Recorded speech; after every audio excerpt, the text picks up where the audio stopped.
Hello, I am Peter Okwache. Welcome to Focus on Africa, our top stories. South Africa detects its first case of the coronavirus as countries around the world scramble to implement measures to halt the virus's spread. From the airline industry to hotel bookings, we'll look at the impact the coronavirus is likely to have on tourism in Africa. Families of prisoners facing the death sentence for the killing of the former DRC President Laurent Kabila appeal for the release of their relatives.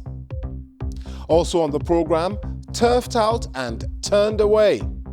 We report from Lagos on the coastal communities evicted from their makeshift homes to make way for what they say are luxury apartments. This is the mass eviction ever. I don't think it's recorded anywhere. 1 hour notice? Who does that? And in sports, good news for Liverpool as Naby Keita returns to training.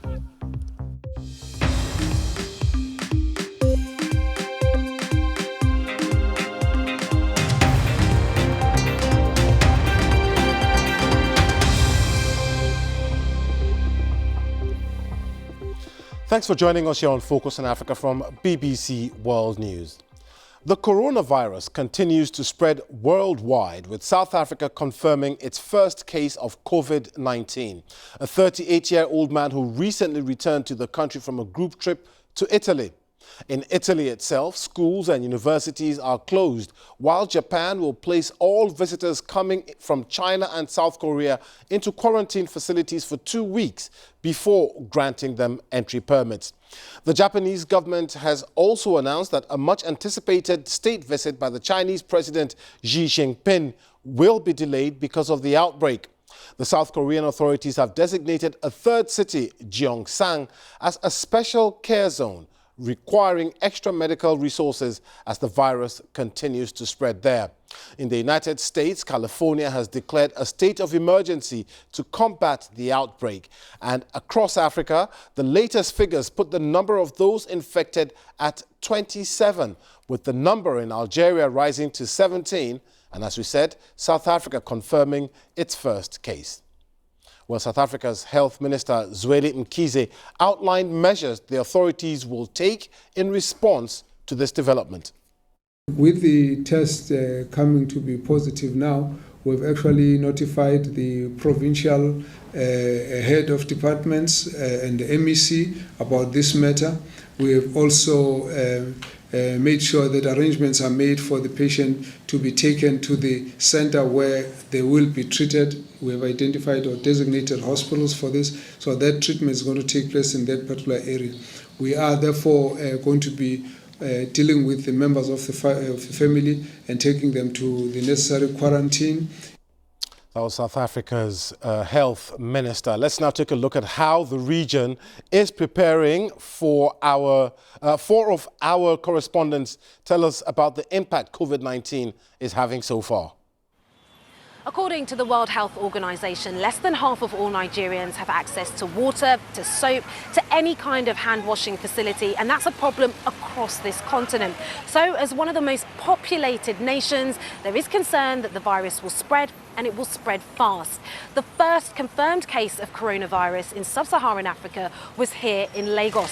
It was an Italian man visiting from Milan on business. Now, Nigeria has a Center for Disease Control. It's one of the few countries in Africa to have such a facility. And they say their method of early prevention, rapid response and early detection is working so far. But they do acknowledge that the challenge will come with the fragile healthcare system if this virus spreads. Here in South Africa, the impact of the virus is already being felt. Seafood exporters, tourism and industries reliant on trade with China are all struggling, potentially putting thousands of jobs on the line. But of course, this is nothing compared to the damage a full-blown outbreak in Africa could cause to economies around the continent. There are many direct links between China and East Africa, including people. Following years of strong economic ties, there are many Chinese people living and working in this part of the continent. But after the outbreak of the coronavirus, there have been reports of Chinese people being shouted at and restaurants being deserted. However, the continent's largest airline, Ethiopian Airlines, still flies to China. There are also hundreds of Ethiopian students currently stranded in China due to the outbreak of the virus. A lot of the focus has been on direct flights from China and the fears that it could be imported from China. However, going by the trends, the confirmed cases in Africa so far are mainly imported from Europe. There's still small-scale outbreaks in countries, and many are hoping it will remain so. And that's because many health systems on the continent would struggle to cope with a large-scale outbreak that needs many critical care patients. So the advice to them has been detect early, isolate the cases, and limit local transmission of COVID-19. Well, as we heard in one of those reports, Chinese citizens have been targeted in some African countries. And today, the Kenyan government has warned Kenyans against profiling and harassing Chinese and Asian nationals in the wake of the coronavirus outbreak. Your corona. It comes after a video went viral on social media showing members of the public verbally abusing a Chinese couple in Nairobi and asking them if they have coronavirus. The government condemned the incident and said people should rely on science for their information. Let's take a quick look now at other stories making the headlines across Africa and the rest of the world. The president of Ivory Coast, Alassane Ouattara, says he will not run in October's election, ending months of speculation over whether he would stand for a third term.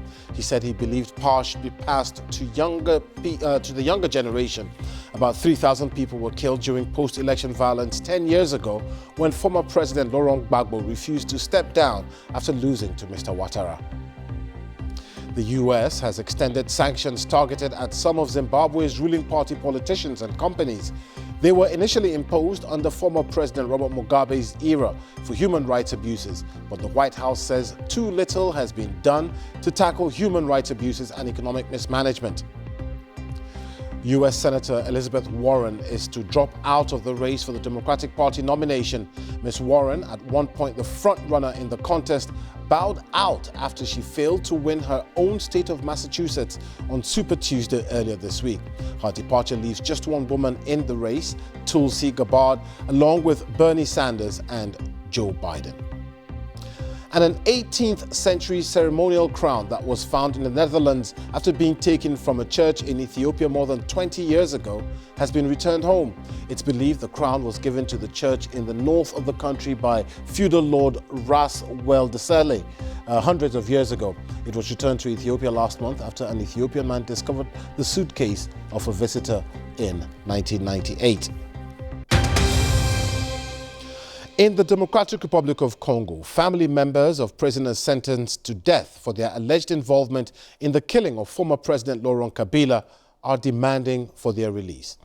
Some of our viewers will remember that Laurent Kabila seized power from the dictator Mobutu Sese Seko in 1997 before going on to lead the DRC as president before he was killed in 2001 at his office by one of his bodyguards. In 2003, several people were jailed over their alleged involvement in the killing. Human rights groups say dozens have lost their lives as a result of trials that were not conducted fairly. The families of those imprisoned have campaigned for their release ever since. The BBC's Gaius Kowene sent this update from the capital, Kinshasa.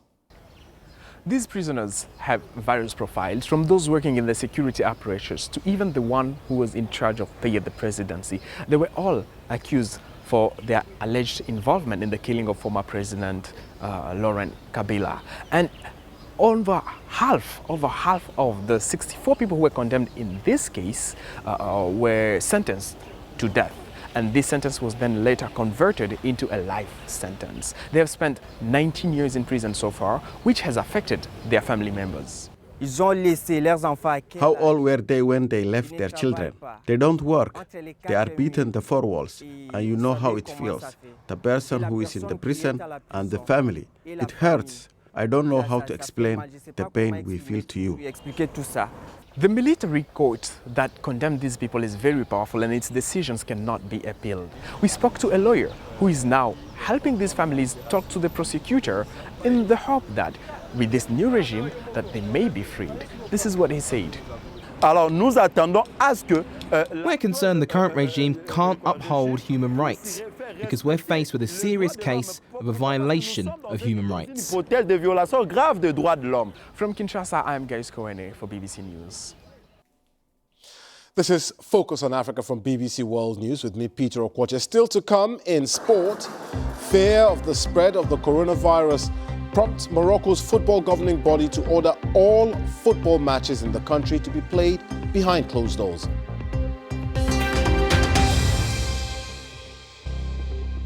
I'm Peter Okwoche. Our top story this hour. South Africa has detected its first case of the coronavirus as countries around the world scramble to implement measures to halt the virus's spread. And families of prisoners facing the death sentence for the killing of the former DRC President Laurent Kabila appeal for the release of their relatives. Now, a UN report has called for a stop to forced evictions of poor people in some major Nigerian cities like Lagos. Millions have been evicted from their city slums over the past 20 years, often with very little notice and without being given alternative housing and or compensation. Our correspondent Maini Jones went to meet some of them. From above, Lagos's Okoagbong in the famous Makoko floating slum looks almost picturesque. Get closer and it's a different picture. But despite the conditions, this has been a refuge for some. Dosu Francis moved into the shed 3 years ago after being evicted from another waterfront community. He's lived here ever since with his wife and son. Since we were evicted from Otodogbami, it hasn't been easy. It hasn't been easy at all for me to leave. I have 3 children who go to school and I can't afford their school fees. I can't afford to feed them. So I've had to send 2 of them away to my first daughter, who is married, and only one of my sons lives here with me. Nothing has been given to us. No one has given us any money. In January, an estimated 10,000 people were evicted from the beachfront community of Takwabe. They say they want justice. This is the mass eviction ever. I don't think it's recorded anywhere. 1 hour notice? Who does that? Goes into school, evict children. You know, my friend's mother, we were transporting her from the scene to his house. She was passing out in the vehicle. She had never experienced such a traumatic situation before. You see, that was as imagine ex-folks for demolition. They believe they were evicted to make way for a luxury beachfront development. The authorities deny this, saying members of the community were illegally tapping into oil pipelines. But when we head to Takwabe to find out for ourselves, we soon stopped. You stop your camera? Can you stop filming us? Why are you filming us and we can't film you? So we're having to leave Takwabe behind after being told by the Navy that we're not allowed to film on the island. They say they have nothing to hide, but that we have to go through the proper channels. All we wanted to do was to interview a resident about losing his home there, but it seems the Navy is not keen at having journalists on the island. Once slums have been cleared, they're often replaced by luxury apartments. But too expensive for the majority, these usually remain empty. There are some vacant buildings in Lagos. Why you have thousands of people sleeping rough, not having access to adequate housing. It's just a case of this, but it's in any society anyway. Most society will not, some people will be rich, some people will be poor, but the system you have in the UK will allow kind of public housing, social housing and all that. I'm not sure we have gotten to that stage. Most importantly, I don't think the government has the resources to take care of that. 3 years on, luxury high-rises are springing up around Dosu's old neighborhood. Meanwhile, he remains in limbo, still looking for a home. Maini Jones, BBC News, Lagos. You're watching BBC Focus on Africa. It's now time for some sports. Vicky, what have you got for us today? Oh, you have to wait and see. Thank you so much, Peter. Now, good news for Liverpool and the fans. Naby Keita has returned to training ahead of a key few days in their season. The Guinea international missed the last 2 matches, both defeats with a hip injury. Keita could be available for Saturday's match against Bournemouth as Jurgen Klopp's side bid to end a run of 3 defeats in 4 matches. His return is also a big boost and presents an important option in midfield as the Reds look to overturn a 1-0 deficit at home to Atletico Madrid in the Champions League last 16 second leg tie on Wednesday. Coronavirus continues to affect sporting events on the continent. The Morocco Football Federation has ordered all matches in the country to be played behind closed doors. This is in an effort to try and fight the spread of the virus. This means that the Confederation Cup quarter-final second legs being hosted in Morocco on Sunday will be played without any fans. So far, there is 1 confirmed case of coronavirus in Morocco in the city of Casablanca. The former head of European football's governing body, Michel Platini, has lost an appeal against his 4-year ban from the game. The European Court of Human Rights ruled the ban was justified. The original punishment was imposed in 2015 over a $2 million payment he had received from Sepp Blatter, the then head of FIFA. Mr. Blatter was also banned. Michel Platini was originally kicked out of football for 8 years, but this was reduced to 4 after a series of previous appeals.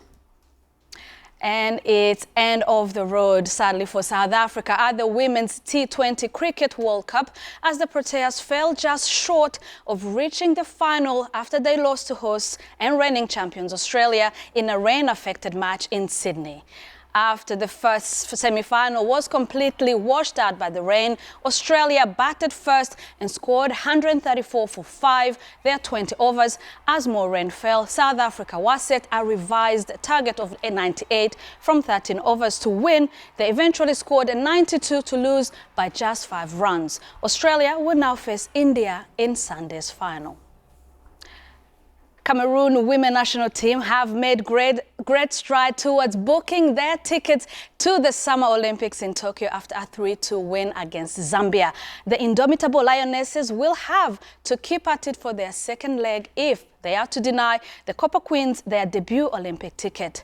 The BBC's Kilian Ngala was at the game in Yaoundé. Well, it is all ended here at the Amadou Ahidjo Stadium in Yaoundé. Cameroon has made a big step forward towards qualifying for the Tokyo Olympic Games. The indomitable Lionesses today beat Zambia by 3-2. The return match will take place on March the 10th. And that means that if Cameroon has to qualify, they must at least have a draw game in Zambia, or they should defeat the Zambians again in their turf in order to qualify. And that is all the sport. Back to you, Peter. Hey, thanks, Vicky. Thank you very much. Now, school students in Kenya, some as young as 5, are losing out on sleep and rest because their schools want them to start lessons at 6:30 in the morning, even though the official start time for classes is 8 o'clock. The government says increasing school hours in this way is illegal, and education experts are warning that the children are being turned into working machines. Francis Ontomwa reports from Nairobi. So I've come to this apartment in Kayole in the eastlands of Nairobi to meet Susan. Susan is among hundreds of parents who have to send their children to school before daybreak. Bari asubuhi. Susan, not her real name. Fidel. Amuka. It is going to be another long day. Every day she has to be up a few minutes before 5 a.m. One of her children is in class 5, while the youngest, now 6 years old, is in pre-unit. Both go to the same school. I wake up and make tea. Then I wake them up to shower, and they take their tea and leave. I see that they're tired, especially this youngest one. He says the teacher wants us in school at 6:30, so they have to wake up very early to make that. 6 a.m. and they are now ready to set out. She guides them downstairs to a waiting motorcycle. A school bus is a luxury she can't afford. Educationists like Dr. Paul Wanjohi, the National Organizing Secretary of the low-cost private schools, feels the system is robbing the Kenyan child of their childhood. We have some of the schools which are out to make the kids learn a lot in the morning at the expense of their health, because they want to compete and have good grades. So the schools will require the kids to be in their premises quite early. Dr. Susan Gitau, a counseling psychologist and a lecturer, says this grind will come back to haunt the children later in life. I don't understand. If you as an adult, you are required to sleep for 8 hours, yet you have been flexible and accustomed to the way of life, why wouldn't we even allow that child to have even 5 hours of sleep? We are turning them to be working machines. It's minutes to 6 p.m. when they return home from school. They will do their homework and prepare for another cycle of 12 hours away from home, a grind they will endure every day, every year, until they complete their primary school education. Now let's return to our top story and continue with our look at the impact the outbreak of the coronavirus is having on the continent. And today we're looking at the travel and tourism sector.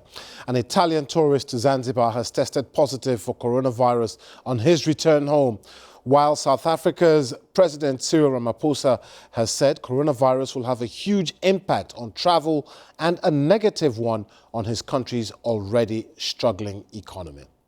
Well, Kwache Donkor is the Chief Executive Officer of the Pan-African Tourism Development Agency, African Tourism Partners. He joins me from Johannesburg. Kwache, how big is the threat of tourists coming into African countries with the virus? I think the threat is huge because if you look at the outbound tourists globally, China is one of the biggest outbound into Africa, given the level of investment that the Chinese government is making across the continent.